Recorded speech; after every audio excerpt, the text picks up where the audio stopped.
Hello, मेरा नाम सोनिया है। मैं 23 साल की हूँ और सच बताऊँ तो इस उम्र में शरीर ऐसा हो जाता है कि खुद को आईने में देखकर भी मन ललचा जाए।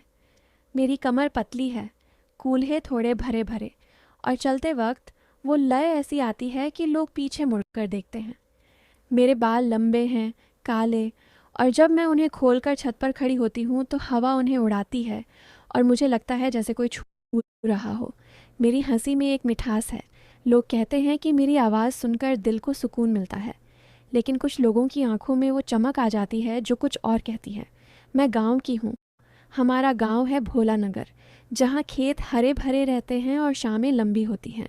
मैं अपनी कहानी खुद सुना रही हूँ, जैसे कोई सहेली बैठकर घंटों बात कर रही हो। ये कहानी थोड़ी लंबी है, धीरे धीरे चलती है, और इसमें वो सब है जो तुम सोच रहे हो, लेकिन वैसा कुछ नहीं होता जो तुम उम्मीद कर रहे हो। बस सुनते जाओ। हमारे गांव में एक पुराना तालाब है, बड़ा साफ पानी वाला, जहाँ गर्मियों में लोग नहाने जाते हैं, लेकिन लड़कियां कम जाती हैं क्योंकि रास्ता जंगल से होकर जाता है।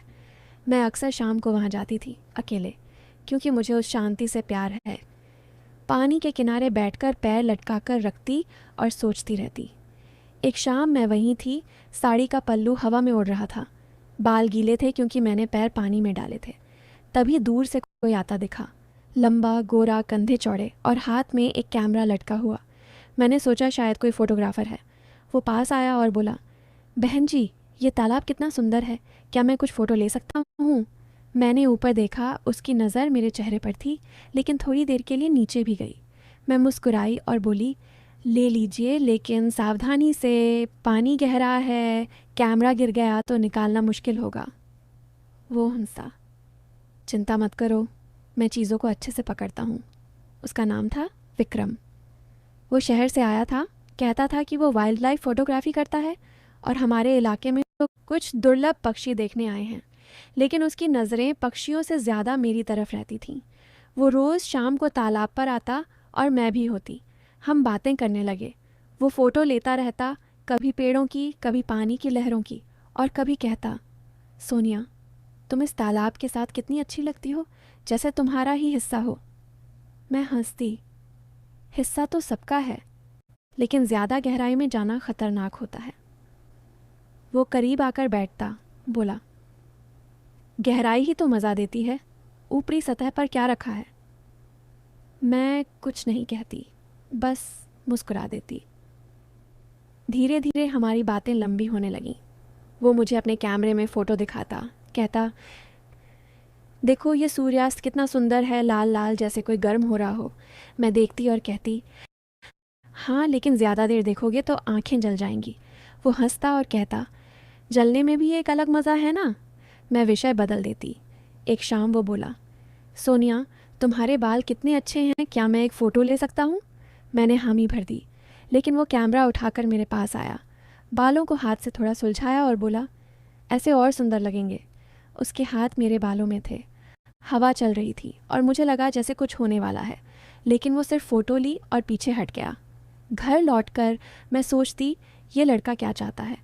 लेकिन अगली शाम फिर वही मिलना।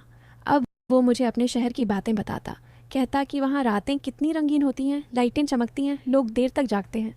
मैं कहती, हमारे यहाँ भी रातें लंबी होती हैं, लेकिन अंधेरा गहरा होता है। वो बोला, अंधेरे में ही तो असली मज़ा है, जब कुछ दिखता नहीं तो छूकर महसूस करना पड़ता है। मैं चुप हो जाती। एक दिन वो तालाब के पास एक छोटी सी नाव लेकर आया, बोला, चलो बीच तालाब तक चलते हैं, वहाँ से फ़ोटो अच्छी आएगी। मैं डर गई थोड़ी, लेकिन चली गई। नाव पर हम बैठे। वो चप्पू मार रहा था और पानी की लहरें नाव को हिला रही थीं। मैंने साड़ी अच्छे से संभाली क्योंकि हवा तेज़ थी। वो बोला, डरो मत, मैं संभाल लूँगा। नाव बीच में रुकी, चारों तरफ पानी, और वो कैमरा निकालकर फ़ोटो लेने लगा।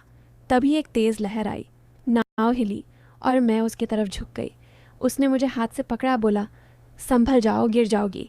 उसका हाथ मेरी कमर पर था। गर्मी सी महसूस हुई, लेकिन मैंने खुद को संभाला और बोली, बस अब वापस चलो। वो मुस्कुराया, जल्दी क्या है, थोड़ा और मज़ा लें।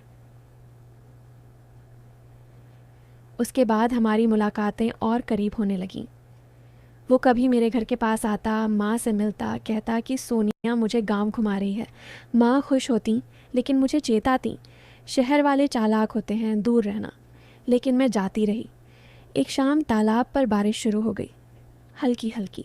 हम एक पेड़ के नीचे खड़े हो गए। मेरी साड़ी गीली हो रही थी, चिपक रही थी शरीर से। वो मेरी तरफ देख रहा था, बोला, सोनिया तुम गीली लग रही हो, कितनी सुंदर। मैंने शर्माते हुए कहा, चलो घर चलते हैं। लेकिन वो बोला, थोड़ी देर और रुकें, बारिश का मज़ा लें। पानी की बूंदें मेरे चेहरे पर गिर रही थीं और वो एक बूंद को मेरे गाल से पोंछने को हाथ बढ़ाया, लेकिन मैं पीछे हट गई। बारिश रुकने तक हम वहीं खड़े रहे, बातें करते रहे, लेकिन बस बातें। फिर दिन बीतते गए। वो मुझे अपने कैमरे की और फ़ोटो दिखाता, कभी कभी कहता, ये फ़ोटो में तुम कितनी सुंदर लग रही हो। मैं डांटती, ऐसी बात मत करो, लेकिन वो हंसता। एक दिन वो बोला, सोनिया मैं तुम्हारे साथ एक जगह चलना चाहता हूँ। जंगल के अंदर एक छोटा सा झरना है, वहाँ कोई नहीं जाता। मुझे लगा मज़ा आएगा। चली गई। रास्ता तंग था, झाड़ियाँ थीं, कभी कभी उसका हाथ मेरे हाथ से छू जाता संभलते वक्त।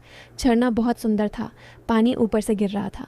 वो बोला, चलो नीचे जाकर खड़े हों, पानी की बौछारें लगेंगी। हम गए। पानी ठंडा था, मुझे सिहरन हो रही थी। वो मेरे पास खड़ा था, बोला, कितना ठंडा है, लेकिन पास आओ तो गर्मी मिलेगी। मैं हंस पड़ी, लेकिन दूर रही। हम वहाँ घंटों बैठे, फ़ोटो लीं, बातें की, लेकिन बस इतना। समय ऐसे ही बीत रहा था।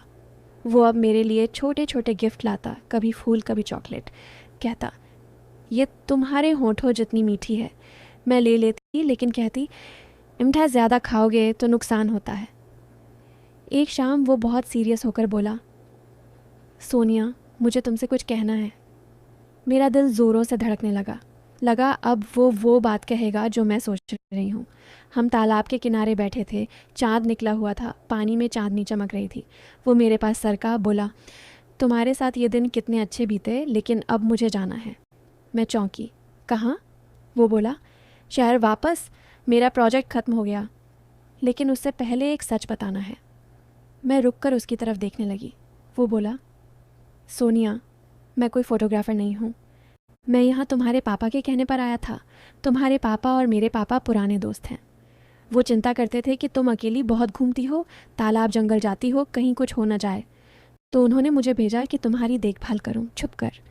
लेकिन मैंने सोचा, छुपकर क्या, खुलकर दोस्ती कर लूँ। सारी फ़ोटो, सारी बातें, सब तुम्हें सुरक्षित रखने के लिए था।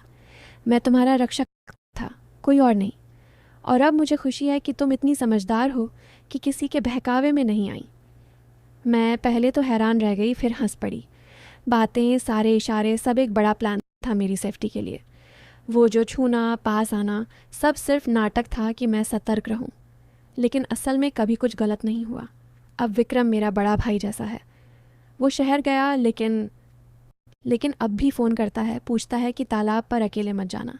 और मैं अब समझ गई हूँ कि ज़िंदगी में जो चमक दिखती है वो हमेशा सोना नहीं होती। कभी कभी वो सिर्फ सुरक्षा का आवरण होता है।